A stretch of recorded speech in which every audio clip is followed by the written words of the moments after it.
people that are in the position to actually know the people's names on the list, those people are probably in trouble. Yeah. Because that's a crazy piece of information to have. Look, no one's been tried. No one's been brought. No one's been discussed. We know who went there. We know flight logs. No one talks about anything. There's no effort to prosecute. There's no effort to... And then you have Ghislaine Maxwell, who's in jail. Trafficking to...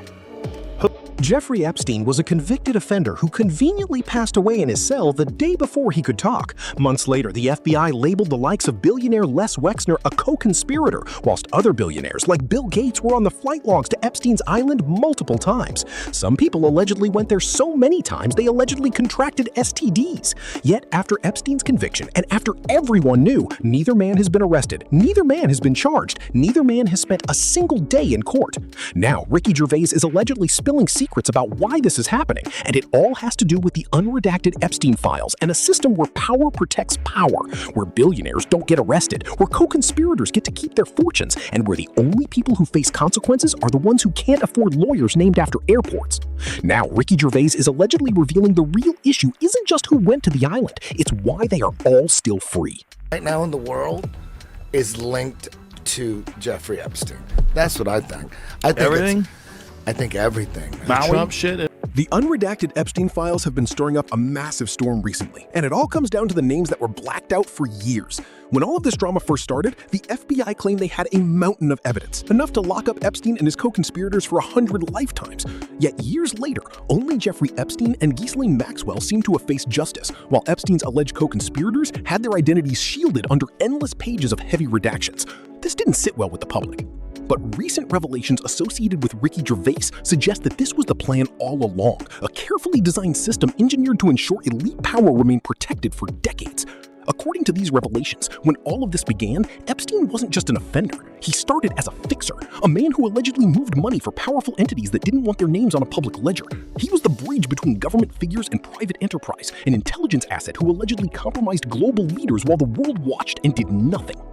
As the years went on, he surrounded himself with the most influential people on earth: Bill Gates, Les Wexner, Sultan Ahmed bin Sulayem, the CEO of Dubai Ports World, and Peter Mandelson, the former UK business secretary. That was the core of Epstein's operation. He drew these figures into his circle, hosted lavish gatherings, and that was where the dark trade began.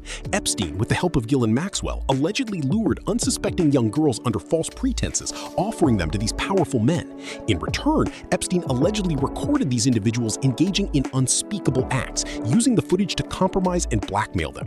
Take Peter Mandelson, the former UK business secretary. Documents allegedly place him in compromising situations with anonymous individuals while leaking sensitive government tax plans directly to Epstein and advising him on how to pressure the Treasury.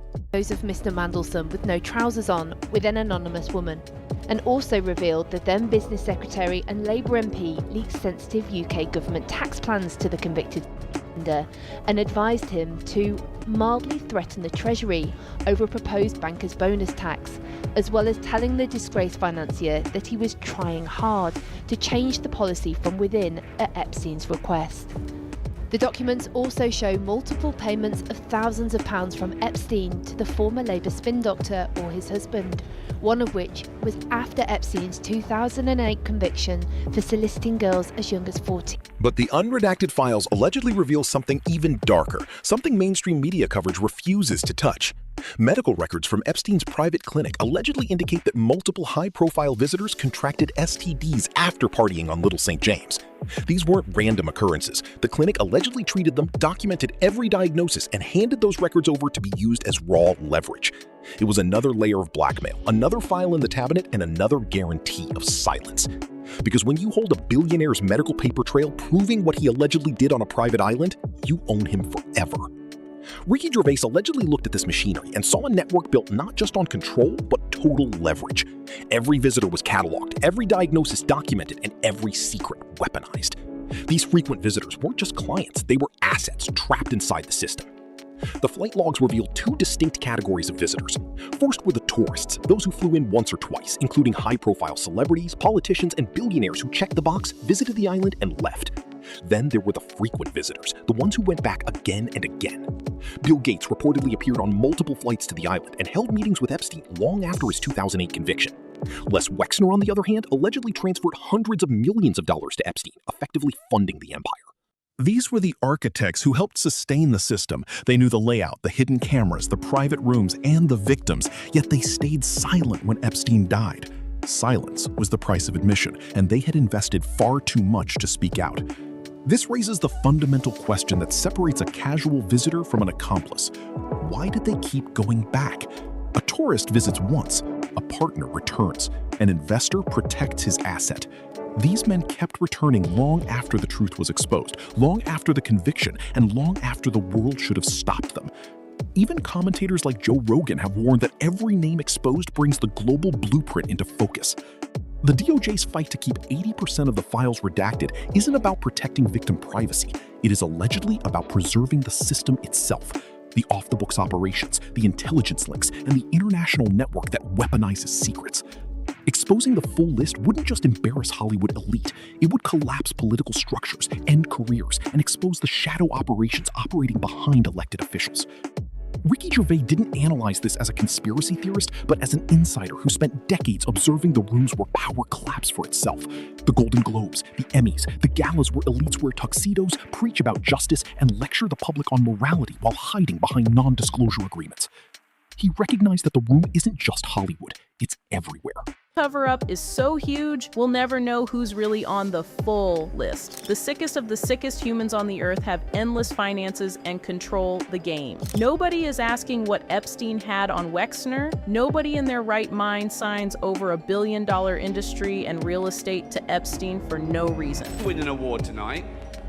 Don't use it as a platform to make a political speech, right? You're in no position to lecture the public about anything. You know nothing about the real world. Most of you spent less time in school than Greta Thunberg. So, if you win, right, come up, accept your little award, thank your agent and your God. Epstein died in his cell in 2019. The official narrative ruled it a suicide, but the surrounding details point towards something far more calculated. Epstein was allegedly silenced before he could testify, before he could name the higher tier, the handlers, the agencies, and the shadow network that built, funded, and protected him until he became a liability. However, the apparatus didn't collapse with his death. Ghislaine Maxwell was convicted and sentenced to 20 years, yet the client list remains sealed under court order. The flight logs are only partially released, 80% of the documents remain blacked out, and the frequent visitors remain free, wealthy, and protected by the same apparatus. Ricky Gervais allegedly views this not as a closed case, but as an ongoing operation, still recruiting, still compromising, and waiting for the next fixer to manage assets between global power brokers while the public looks away. The machine doesn't rely on one individual, it relies on absolute silence. And silence is the one commodity the entertainment and political elite have perfected. Gervais sat in the very room he famously roasted in 2020, watching the hypocrisy firsthand as powerful figures applauded themselves while linked to severe allegations.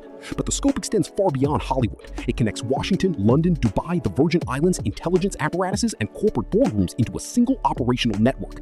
Epstein was simply the bridge. When he was eliminated, the network didn't vanish. It simply established the next channel to trade influence for silence. That leaves us with the ultimate reality of the unredacted files. Names continue to surface: Gates, Wexner, Mandelson, Plaskett, Bensulium, alongside redacted medical logs, flight manifests, and suppressed intelligence documents. Yet not a single prominent figure on that list has faced arrest, charges, or legal accountability. Why does a justice system that aggressively prosecutes everyday offenses spend millions sealing files related to international crimes? The answer remains hidden behind the black bars, the redacted pages, and the power structures operating behind closed doors. The system remains active, the network remains operational, and the ultimate question remains: who is next on the flight log, and who will be silenced next? Leave your thoughts in the comments below. Do you believe the network is still operating, or did it end with Epstein? If you watched our deep dive on Jim Caviezel and the celebrity silence pattern, you already recognize how these scenarios unfold. Make sure to subscribe, because when it comes to the unredacted truth, we are just getting started.